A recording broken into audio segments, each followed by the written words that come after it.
show you a place where you gon' wanna move Hi again, we're back. Welcome to Commission Conversations, Navigating Muddy Waters. We're here today to talk about buyer best practices during this time of uncertainty. And so we'll kind of open up. Nadine, you want to start a little bit on buyer best practices and your thoughts? Yeah, so I've always been, in the frame of mind where, when you're hiring a professional, you need to outline your services. And it's something that we kind of, some people do, some people don't do in real estate. And I think it's something that we really should kind of move towards doing because whenever you hire a professional, whether it's an attorney or a CPA, you're going to get an engagement letter that kind of outlines what their responsibilities to the client are and then what the client needs to do to facilitate that. And that's a piece that I feel that's been really kind of missing on the buyer side of things. And I think it will really help improve buyer satisfaction because it really details out like, here's what we're going to do and here's what the outcome's going to be. And this is what we charge for it. And that's basically what the buyer agency contract covers. It really does go through what your role is as the real estate professional, what their role is as the consumer, and what you do and don't do as a real estate professional for them. And so you're not an attorney, and you're not an appraiser, you're not an inspector, all the different things we're not, but also the things that we are. And so it definitely would fulfill that kind of letter of engagement situation that most professionals use. So I think when you think of it that way, it makes it a little easier to wrap your head around sitting down and going through that. Of course, it all does start with that buyer consult, and that if you provide value by doing a consult and going through the process and sharing your experience and education on real estate in general, most consumers are going to find that they are engaged by what you've got to tell them. They're thrilled about the content you give them. And then when you get into the portion about your letter of engagement, your buyer agent contract, it's a much easier conversation at that point. Yeah, and I think that conversation is so crucial because I think a lot of buyers or people not buying real estate and maybe have never done it. The only thing they think maybe a buyer agent does is open the door and show you the home when that is really just the tip of the iceberg. And I think we really need to both individually and as an industry is move away from that practice where your first meeting is at the first showing. You're really, the buyer is hiring a professional and they need to know what services that they're getting and know that it's more than just being a key turner, and we're really worth the commission that we're receiving for those services. And so one of the things that, as you ease into the practice of using a buyer agent contract, I think that some of the things you can consider when you're putting together that contract with your consumer that you're working with, if it's somebody you haven't built a good relationship yet and you're not even certain 100% that you might want to work with them, and you're going to go show them some property, do that consult, do that sit down, go through the relationship disclosure and the contract. And if you need to, sign it for one day, for that one day's worth of showings, so that you are covered and they understand their obligations to use you on any of the homes that you showed them. And some of the things you can do if you're working with a buyer and they want to buy a single family property, but they work with a different agent for, their investment properties, that can work too. You can make the contract just specific to buying an owner-occupied property. You can do certain price ranges. You can do certain towns of your expertise. There's a number of ways that you can structure the contract that will satisfy the client's desires and then also protect you to make sure that you're going to get paid. Given all this compensation thing, we need to make sure that we're very clear with our clients. This is what I will do, and this is the fee that I anticipate receiving for my services. Sure. And then we talked a little bit about that earlier, Nadine and I. And one of the things we want to just caution you on is we know sometimes the offer of cooperation is not as high as any one of us would like. But that is at least something, if you start with what you feel is your fair professional minimum, which I would recommend 2.5% or 3% for the buyer side, then at least if you make a business decision or work with them and are trying to get that compensation through the transaction, if that doesn't work, you can make a decision to negotiate down. If you start lower, absolutely no chance you're going to negotiate up. Yeah, so nobody wants to pay more at the last minute, right?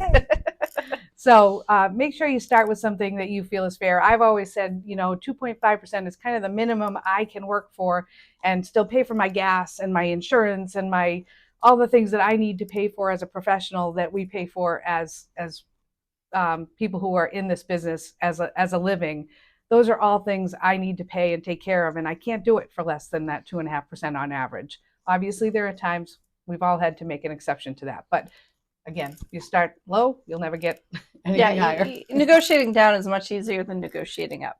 That's right.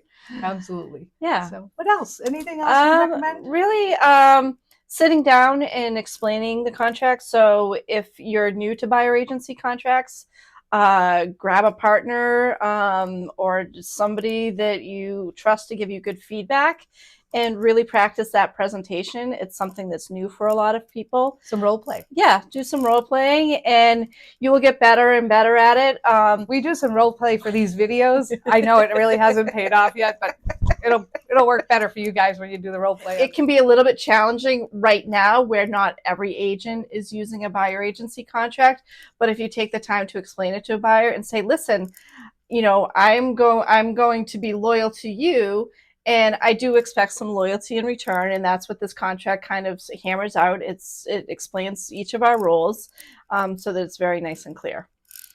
Absolutely. Yeah, and I think New Hampshire requires a buyer agency contract. Connecticut, right, also does. Yeah. So agents working in those states are already familiar with those.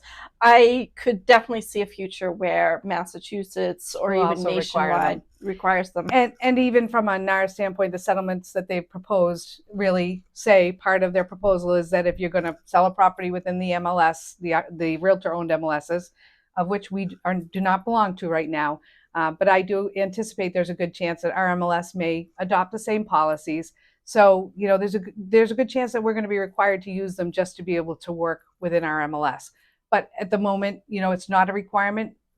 As Nadine said, I won't be surprised if it becomes a state law and that also becomes a requirement. But starting out with that conversation, like at the buyer consult, explaining the relationship disclosure and the options. And as we've said with the seller talking points, you really want to mention at this point the lawsuits and what's going on and the fact that now there's a bunch of buyer lawsuits too. So in an effort to be clear as possible with all parties who are going to partake in a real estate transaction, we're having these conversations to explain how we work, make sure everybody's clear going into it, and make sure that we service our clients in the best way possible with full transparency. And so I think when you explain that to a buyer, everybody wants full transparency, right? Right. So. Right. And you mentioning MLS just made me think too, is one of the things that a buyer contract does is it really empowers you when working with an agent on off-market deals and for sale by owner deals. When you have a listing that is not in the MLS, you are not guaranteed compensation. The only thing that you would have would be a buyer agency contract permitting you to include your compensation into the offer. Without that, you could get in a really messy situation where a seller just absolutely refuses to pay compensation. And your buyer might not be able to pay. Yeah. And then you're going to be between them and the house. And that's not a good place to be. So absolutely. Right. That's such a great point. And when you're sitting with the buyer, I would explain to him, by working with me under contract, that allows me to pursue all properties, not just MLS properties on your behalf. Right. Absolutely. All right. And that's probably the best we have for buyers right now. We'll be coming to you with our last episode shortly, which will be about where we're at with lawsuits currently and the situation as it stands at the moment. So we'll be doing that last one, and then we might come up with some bloopers for you too. Well, and one plug, we have the ABR class coming up in June. Yes, so here's a great time to role play and practice. So June 17th, June 24th, they're both Mondays. We'll be in Worcester live with an instructor, and we'll do the ABR class. You will, if you can take it and not ever get your designation, and I think you'll still find it's priceless to come to this class. and you'll get great valuable information. But you could also take it and then go on to get your designation. And in order to do that, you'll have to take one more elective and do several buyer agent contracts if you have not already, and submit those with your designation application. So, but this class is free. We brought it to you free. We brought it live and in person so we can have more collaboration, sharing, role playing. So all the role playing. all the role playing. So we will be we'll be there. I'm actually going to attend it myself. Just Yeah, I've already got my ABR, but I'm going to go again because it's great knowledge and great information. And so just remember, we're always there for you.